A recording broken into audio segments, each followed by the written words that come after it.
দেখুন, আপনি এবং আমি কখনোই প্রলুব্ধ হওয়া থেকে বাঁচতে পারব না।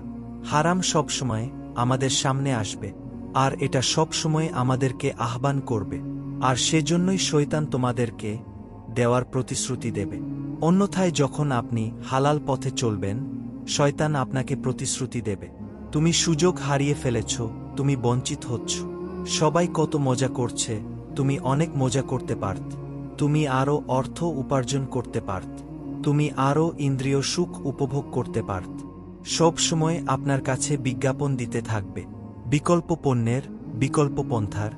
নিজের কামনা চরিতার্থ করার কিছু যায় আসে না যে কতটুকু কুরআন মুখস্থ করেছে, যদি আপনি বলছেন এগুলো কোনোটাতেই আসে যায় না। দিন শেষে আপনি তো একজন মানুষ, দিন শেষে কামনা বাসনাগুলো আপনার মাঝে থাকবে, শয়তান আপনার পিছনে লেগে থাকবে। শয়তানের কৌশল বর্ণনা করেছেন, তার মনস্তাত্ত্বিক কৌশলটি হল শয়তান তাদের কাজগুলোকে তাদের কাছে আকর্ষণীয় করে দেয়।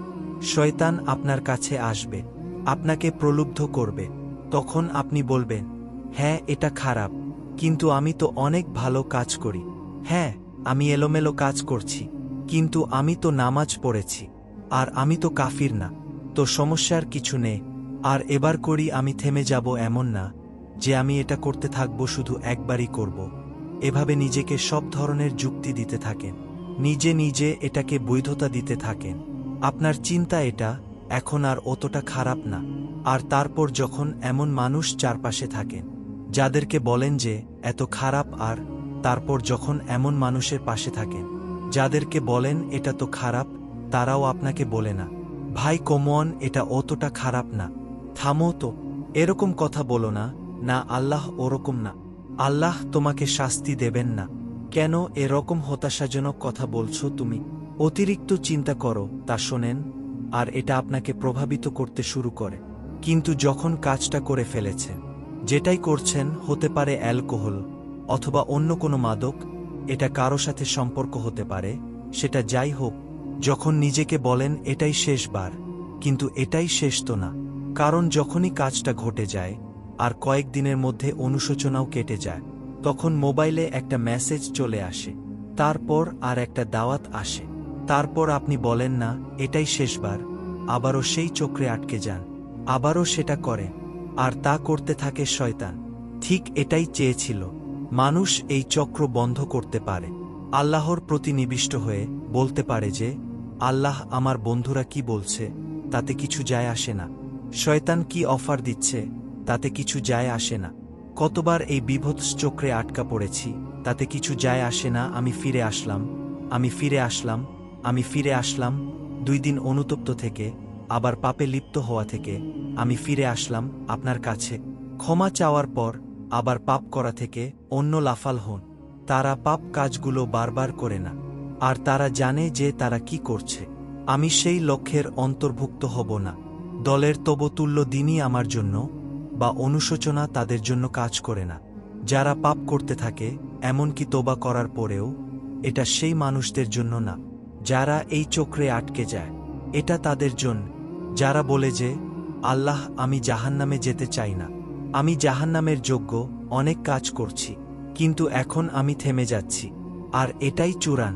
তারা হলেন আল্লাহর কাছে বিশেষ মানুষ, কারণ আল্লাহ জানেন এটা কতটা প্রলুব্ধকারী ছিল, আল্লাহ জানেন সেই আসক্তি কতটা শক্তিশালী ছিল, আল্লাহ জানে পাপের কত গভীরে আপনি ছিলেন, আল্লাহ জানেন আপনার উপর শয়তানের সেই দীর্ঘ নিয়ন্ত্রণের কথা, আর আপনি সেই নিয়ন্ত্রণ ভঙ্গ করতে এবং আল্লাহর কাছে ফিরে আসতে সক্ষম হয়েছে।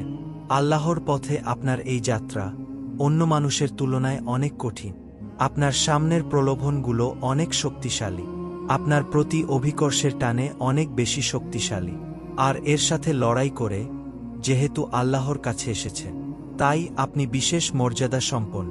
এটা মনে করবেন না যে আমি তাহাজ্জুদ করি না, তাই আমি অতটা ভালো না, অথবা আরবি জানি না, বা এখনও সম্পূর্ণ কোরআন পাঠ করিনি, আমি তাদের নিয়মগুলো জানি না। আপনার বিশেষত্ব এজন্য না যে আপনি 1700 বার হজ করেছেন, আপনার জান এবং ইবাদতের জন্য আপনি আল্লাহর কাছে বিশেষ না, আপনি আল্লাহর কাছে বিশেষ মর্যাদা সম্পন্ন, কারণ আপনি পাপ থেকে বেরিয়ে এসেছেন, আর আপনি শুধু তার ভয়ে ভীত। এটাই আপনাকে আল্লাহর কাছে বিশেষ মর্যাদা সম্পন্ন করে। তাই আপনিও ইবাদুর রহমান। তো এখান থেকে আল্লাহ আমাদেরকে সম্পূর্ণ বিপরীত দিকে নিয়ে যাচ্ছেন। এই প্রত্যেক শ্রেণী সম্পর্কে চিন্তা করুন, কিভাবে এগুলো আপনার সাথে প্রাসঙ্গিক, কিভাবে আল্লাহর কাছে বিশেষ মর্যাদা সম্পন্ন হতে চান, কিভাবে আপনি আল্লাহর নৈকট্য পেতে চান, কিভাবে আমি আল্লাহর নৈকট্য পেতে চাই। আমাদের কাছে এটা আসলে কতটা মূল্যবান। পাপ হলো এক প্রকারের ভালোবাসা। আমরা এর মুখে পড়ে যাই, আমরা এতে আসক্ত হয়ে যাই। আর এই অনুচ্ছেদটি আসলে ভালোবাসার একটা প্রতিযোগিতা। কারণ আপনি সুখ ভালোবাসেন, আপনি পাপগুলোকে ভালোবাসেন, আপনি তা ছাড়তে চান না, কারণ এতে আপনার সুখানুভূতি নষ্ট হবে। আর অন্যদিকে আল্লাহ বলছেন, আমি আমার নিজের দ্বারা সুখে প্রতিস্থাপন করে দেব, আমি এটাকে আমার নৈকট্য দ্বারা প্রতিস্থাপন করে দেব। আল্লাহ এই সুযোগ দিয়েছেন।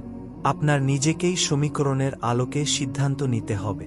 আপনি এই পরিস্থিতিতে পড়বেন, অন্য কেউ জানবে না। কেউ জানবে না যে আপনার মাথায় কি সংগ্রাম চলছে, কেউ জানবে না, শুধু আল্লাহ জানেন। আর প্রসঙ্গক্রমে উদাহরণস্বরূপ আপনাদের কেউ কেউ যখন হারাম সম্পর্কে জড়ান, নিশ্চিত বলছি না, আপনাদের অভিযুক্ত করছি না, কোনো মানুষ, আপনারা না, কোনো মানুষ যাদেরকে আপনারা চেনে, তারা হয়তো অনৈতিক সম্পর্কে জড়িত, আর আপনি তা থেকে বের হতে চাচ্ছে। তো আপনি এই আলোচনা শুনে তাকে মেসেজ দিলেন, আমি আর এটা করতে পারবো না। সে উত্তর দিল, তুমি কি আমাকে ভালোবাস না? তুমি এখন আমাকে ঘৃণা করো? তুমি কি মনে করো যে আমি তোমার জাহান্নামে যাওয়ার কারণ আমি এতটাই খারাপ? এখন আপনি বলছেন না, তুমি এতটা খারাপ না। না, আমি তোমাকে ভালোবাসি, তুমি মোটেই খারাপ না, তুমি অনেক ভালো। ঠিক আছে, যদি আমার সাথে সম্পর্ক সমাপ্ত করতে চাও, আজকে রাতে আমার সাথে দেখা কর, আর আমার মুখের সামনে এসে শেষ কর। না, এটা আমি করতে পারবো না। ঠিক আছে, তুমি আমাকে ঘৃণা কর। আচ্ছা ঠিক আছে, আমি আসছি। এটা আবার শুরু হয়ে গেল। আর এরপর আপনি আবার অবাক করতে চান। দেখতে পাচ্ছে, এটা শুধুমাত্র আপনি না, আপনি হয়তো আবেগগতভাবে কোনো কিছুতে জড়িয়ে যেতে পারে। আর এখন আপনি আবেগগতভাবে ব্ল্যাকমেলের শিকার হচ্ছেন। এর দ্বারা আপনি খারাপ বোধ করবেন, আপনাকে এর বিরুদ্ধে যুদ্ধ করতে হবে, আপনাকে অবলম্বন করতে হবে, আর আপনাকে উপলব্ধি করতে হবে যে আপনি হয়তো কাউকে হতাশ করেছেন, কিন্তু আল্লাহকে সন্তুষ্ট করছেন। আর আপনি এটা শুধু নিজের জন্যই করছেন না, বরং এটা ওই মেয়ের জন্য করছেন বা ওই ছেলের জন্য করছেন যে আপনার মেসেজের জবাব দিচ্ছে। সে আল্লাহর সামনে দাঁড়াবে, এটাও আপনি চান না। আপনি যদি তাকে আসলে ভালোবাসেন, শুধুমাত্র যদি তাকে কামনা করেন, বরং তাকে ভালোবাসেন, তাহলে আপনি তাকে রক্ষা করতে চাইবেন। তো এখন আমরা খুবই অপ্রত্যাশিত স্থানে চলে যাচ্ছি। আল্লাহর কাছে আর ওকে বিশেষ মর্যাদা সম্পন্ন। অন্য এই মানুষেরা যখন তারা অর্থ ব্যয় করে, তার সকল অর্থ উড়িয়ে দেন না, তারা অতিরিক্ত খরচ করেন না। আর তা কিন্তু নয়, তারা অনেক বেশি খরচ করেন না, আর তারা অনেক কম খরচ করেন না। তাদের বাজেট ভারসাম্যপূর্ণ। বাজেটের সাথে আল্লাহর নৈকট্য সম্পর্ক কি সম্পর্ক রয়েছে? কারণ অন্য মালুম তাদের অর্থে অন্যদের অধিকার রয়েছে, যা সুবিদিত। আপনার পিতা মাতার অর্থনৈতিক সহায়তা প্রয়োজন, আপনার সন্তান, আপনার ভাই বোন, আপনার স্ত্রীর প্রয়োজন, এমন অনেক ক্ষেত্র রয়েছে যার জন্য আপনার অর্থ প্রয়োজন। কিন্তু যখন আপনি প্রয়োজনহীন জিনিস আসক্ত হয়ে পড়েন, আর আপনার অর্থ ব্যয় হয় সিনেমার পর সিনেমা, সিনেমার পর সিনেমায়, সাবস্ক্রিপশনের পর সব স্টেশনে, গেমের পর গেম, এরপর গেমে, গাড়ির জন্য নতুন যন্ত্রাংশ কেনার পেছনে, যে চাকা দেখতে উল্টো দিকে ঘূর্ণায়মান, তার প্রয়োজন আপনার নেই, সেগুলো আপনি দেখবেন না। যখন আপনি গাড়ি চালাবেন, সেটা অন্য কেউ দেখবে। এগুলো ঘুরবে অন্য কারো জন্য, আপনার জন্য না, যন্ত্রাংশ অথবা ডিভাইস। আপনি নতুন আইফোন ছাড়াও বেঁচে থাকবেন, এতে কোনো ক্ষতি হবে না। স্যামসাং যদিও কিছুটা বিপজ্জনক, তারপরও অনেক বোনেরা পার্স অথবা ব্যাগের জন্য এমনটা করেন। ও আল্লাহ, এই ব্যাগগুলো কোনোটার দাম কয়েক লাখ টাকা, বলছি না যে আপনি এগুলোর কোনোটাই কিনতে পারবেন না, কিন্তু আমরা বলছেন ঠিক আছে খরচ কর, কিন্তু অতিরিক্ত খরচ করো না। আপনাদের কারো জন্য আবার সবচেয়ে খুশির বিষয় হলো টাকা ধরে রাখা। আপনি স্ত্রীকে সাথে নিয়ে সুপার শপে গিয়েছেন, তিনি এক প্যাকেট দুধ নিলেন, আমাদেরকে এত বেশি দুধ প্রয়োজন, ছোট প্যাকেট নিতে পারো না, ডিসকাউন্টের জন্য অপেক্ষা করতে পারো না, এটা দুধ, এটা ডিম, এগুলো নিয়ে কৃপণতা না করলে হয় না। এমন মানুষ রয়েছে যারা প্রাপ্ত মানুষদের টাকা ধরে রাখে। আপনার সন্তানদের অর্থ প্রয়োজন, তাদের চলার জন্য কিছুটা পকেট খরচ প্রয়োজন, আপনার স্ত্রীর কিছু অর্থ প্রয়োজন। যদি তিনি গৃহ ব্যবস্থাপনার দায়িত্বে থাকেন আর তিনি নিজে উপার্জন না করেন, আর তিনি আপনার কাছে বলেন, আমি কি পেতে পারি, কিসের জন্য টাকা প্রয়োজন, আমাকে সম্পূর্ণ প্রতিবেদন প্রদান করবে, সকল রিসিট দেখাবে, দাঁড়ান 1 মিনিট থামুন, এটা আমি উত্তর, এটা আপনার জন্য চ্যালেঞ্জ হতে পারে।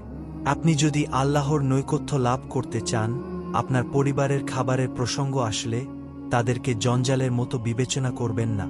আপনার জন্য সর্বোত্তম খরচের খাত হল আপনার পরিবার। নিজের পরিবারের সাথে রকম খারাপ আচরণ করবেন না, কিন্তু অতিরিক্ত খরচ করবেন না। অন্যরা এমন আছে যারা টাকা উড়ায়, আল্লাহ তো আপনাকে কিছুটা অর্থ দিয়েছেন, আর আপনি আপনার 16 বছরের সন্তানকে BMW কিনেছিলেন যাতে রাস্তার পাশে লাগিয়ে দিয়েছিলেন করতে পারে, আর তারপর তাকে আর একটা কিনে দিলেন না। না না, আপনি এমনটা করতে পারবেন না। ওবামা তারা একটি ন্যায্য ও ভারসাম্যপূর্ণ পন্থা অবলম্বন করে। এই দুটি অবস্থার মাঝে অবস্থানের জন্য পরবর্তী গুণটি আমার প্রিয়, মনোযোগ দিয়ে শুনুন। এরা সবাই একটি শ্রেণী, পাল্লাদিনো নাম আল্লাহ বিল্লাহ বলেন অন্য। সুষমা তারা আল্লাহর পাশাপাশি অন্য কোনো উপাস্যের কাছে প্রার্থনা করে না। আল্লাহর পাশাপাশি অন্য কোনো উপাস্যের কাছে প্রার্থনা করা অবস্থা। তারা কাউকে হত্যা করে না এবং তারা ব্যভিচারে লিপ্ত হয় না। 3টি বিষয়। তারা আল্লাহ ছাড়া কারো কাছে প্রার্থনা করে না। এর সাথে রয়েছে তারা হত্যা করে না এবং তারা বিচার করে না। 3টি বিষয় একসাথে। 3টি বিষয় একসাথে। এটা অসাধারণ অর্জন হয়। কেউ বলতে পারে যে হ্যাঁ, আমি তো তালিকায় এসে পড়েছি, আমি কাউকে হত্যা করিনি। কিন্তু জানেন কেন এটা বৈশিষ্ট্যসূচ? কারণ এই বিষয়গুলো খুবই প্রাথমিক স্তরে, তাই না? অন্য অনেক কবিরা গুনাহ রয়েছে, কিন্তু আল্লাহ বলেছেন যে তোমরা আল্লাহর কাছে বিশেষ মর্যাদার অধিকারী হতে পারবে যদি তোমরা শুধু এটুকু করো। কেন এটা বিশেষ মর্যাদাপুর? মক্কার মানুষদের কথা চিন্তা করুন, সেই সমাজের কথা চিন্তা করুন যার মাঝে কোরআন এসেছিল। সেই মানুষগুলো 1000 বছর ধরে শীর্ষে লিপ্ত ছিল। হত্যা তাদের কাছে সাধারণ বিষয়ে পরিণত হয়েছিল। জিনা কোনো বিষয় ছিল না, আর এগুলো বড় বিষয় ছিল না। তাদের পূর্বপুরুষ অথবা তাদের পূর্বপুরুষ অথবা তাদের পূর্বপুরুষের কাছে এগুলো ছিল জীবনেরই অংশ। জীবন ছিল গ্যাংস্টার এর মতো। আর যখন তারা এই সকল কিছু ছেলে আল্লাহর কাছে আসলো, তাদের পরিবার কি বলেছিল? যে তুমি তখন মুসলিম। কনগ্র্যাচুলেশনস। তাদেরকে সকল ধরনের বিভৎস অভিজ্ঞতার সম্মুখীন হতে হয়েছিল, তাদের প্রিয় মানুষের কাছ থেকে, তাদের সমাজ থেকে, তাদের বন্ধুবান্ধবদের কাছ থেকে, কারণ তারা সে অপরাধগুলো ত্যাগ করেছিলেন। তাই না? কিছু মানুষের জন্য শুধুমাত্র ঈমান গ্রহণ করা, শুধুমাত্র অপরাধী জীবন থেকে বেরিয়ে আসা, শুধুমাত্র জিনা থেকে বেরিয়ে আসা ছিল এতটাই বড়। আপনারা যারা সম্মানিত পরিবারে বেড়ে উঠেছেন, পরিশুদ্ধ পরিবেশের মাঝে ছিলেন, আপনার জন্য সেই ধরনের বিপত্তিতে না পারাটা সহজ অথবা সহজত। এখনকার সময়ে যে কোনো কিছু সহজ, কিন্তু আপনাদের যারা মুসলিম অবস্থা থেকে এসেছেন, আপনি চারপাশে অপরাধ সংঘটিত হতে দেখেছেন, আপনি চারপাশে মাদকের আসর দেখেছেন, আপনি চারপাশে নারী লিপ্সা দেখেছেন, প্রত্যেক সাপ্তাহিক ছুটির দিনে ক্লাবে যেতে। আর তারপর আপনি আল্লাহর পথে আসলেন, আপনি মান গ্রহণ করলেন। সেই জীবন থেকে আপনার এই যাত্রাটি ছিল বিশাল এক যাত্রা, আর আল্লাহ তা স্বীকার করেছেন এবং বলেছেন যে এটা বেশ বড় ব্যাপার যে কিছু মানুষ এমনটা করেছে। শুধু এই বিবেচনায় তারা বিশেষ মর্যাদা নয়, তারা অন্য কিছু জানে না, তাদের ব্যাপক কোনো জ্ঞান নেই, কিন্তু মূল বিষয় হল তারা আল্লাহর সন্তুষ্টির জন্য হজরত করেছে। তারা সেই বড় পাপগুলো থেকে আলোর অভিমুখে যাত্রা করেছে। এটা অবিশ্বাস, কিন্তু এই আজাদগুলোতে আল্লাহর করুণা এখনও সমাপ্ত হয়নি। প্রথমত সেই 3টি বিষয় যা আমি উল্লেখ করেছি, শিবির বা আল্লাহ সম্পর্কে অশ্রদ্ধা প্রদর্শন করা, হত্যা এবং ব্যভিচার, এগুলো অনেক বড় পাপ। আল্লাহ কি বলছেন? দল হল আবহাওয়া মা অন্যহানা, এমন মানুষের জন্য শাস্তি দ্বিগুণ করা হবে, আর তারা সেখানে থাকবে অপমানিত অবস্থায়। এই পাপগুলো আল্লাহর কাছে ছোট বিষয় না, বিশেষত 3টা একসাথে। কিন্তু প্রসঙ্গক্রমে সবচেয়ে খারাপ অপরাধ শিরক। সবচেয়ে খারাপ অপরাধের মধ্যে দ্বিতীয়টি হল যখন আপনি একজন ব্যক্তিকে হত্যা করেন। এটা কাকে হত্যা করার সমতুল্য? গোটা মানবজাতিকে। এটা হলো দ্বিতীয় বৃহত্তম অপরাধ। আর তারপর তৃতীয় বৃহত্তম অপরাধ কোনটি? জিনা। এই তিনটি একসাথে এসেছে। একটি আজাতে সেজন্য বলছেন যে এই ব্যক্তিটি বিশেষ ধরনের শাস্তি পাবে, আর সে এই শাস্তিতে রয়ে যাবে অপমানিত অবস্থা। কিন্তু এমন কি খারাপের ভিতর সবথেকে খারাপ? এরপর সবচেয়ে খারাপ ব্যক্তিটি এই ব্যক্তিদের জন্য সবচেয়ে খারাপ না যে সে একটি জিনিস করছে, বরং সবচেয়ে খারাপ কারণ সে তিনটি জিনিসই করেছে, তিনটি জিনিস করছে। এটা জাহান্নামের হ্যাট্রিক অর্জনের মত। তার সম্পর্কে আল্লাহ কি বলছেন? তিনি বলছেন যে অনুতপ্ত হয়েছে, ঈমানের পথে ফিরে এসেছে এবং তখন থেকে ভালো কাজ শুরু করেছে, তার জন্য নিয়মের ব্যতিক্রম হবে। এটা উপলব্ধি করাটা গুরুত্বপূর্ণ। আল্লাহ বর্ণনা করছেন নিকৃশ, এর মধ্যে নিকৃষ্ট তার চেয়েও নিকৃশ। আর তারপর বলেছেন এমনকি সেই ব্যক্তির ক্ষেত্রেও যদি সে আমার কাছে ফিরে আসে, আমি তাকে শাস্তিতে নিক্ষেপ করব না, কিন্তু এতটুকু যথেষ্ট না। আমরা কথা বলছি বাদ আর রহমানের ব্যাপারে। তিনি অবিশ্বাস্য রকমের করুণাময় সত্তা, তো তিনি তাদেরকে শুধুমাত্র জাহান্নাম থেকে রক্ষা করে ক্ষান্ত হবেন না, তিনি আরও কি করবেন? সেই মানুষগুলোর মহাপাপগুলোকে প্রতিস্থাপিত করবেন। আর আমি আপনাকে মনে করিয়ে দিচ্ছি সেই পাপগুলো কি শিরিক, ইন্দাসের খেলাধুলো, নাজিম হত্যা, কান্না মাতালেন না, জানিয়া সে যেন গোটা মানবজাতিকে হত্যা করল, এবং জিনা ব্যভিচার সবচেয়ে বড় পাপ। এগুলো আল্লাহ বলছেন যে পাহাড় সমান তাদের এই সমগ্র পাপ কাজগুলোকে আমি প্রতিস্থাপন করে দেব ভালো কাজ দিয়ে। কিন্তু তারা এখনও কোনো ভালো কাজ করেনি, তারা এখনও নামাজ পড়েনি, তারা এখন ইবাদত করেনি, তারা এখন হজ করেনি, তারা এখনও দান করেনি। তারা মূলত যা করেছে তা হল অনুতপ্ত হয়েছে, আর এখন থেকে তারা ভালো কাজ করবে। আল্লাহ জন্য এটুকুই যথেষ্ট, তাদের পাহাড় সম পাপগুলো নেবেন যা তাদেরকে চিরকাল জাহান্নামে নিক্ষেপ করতে অপমানিত অবস্থা, আর তিনিই পাহাড় সম পাপগুলোকে নিয়ে পাহাড় সম ভালো কাজে পরিবর্তিত করে দেবেন। এটাই আল্লাহ করবেন, তাও বাকিদের জন্য। আপনি বিশেষ মর্যাদার অধিকারী হবেন। শুধু তওবা করুন।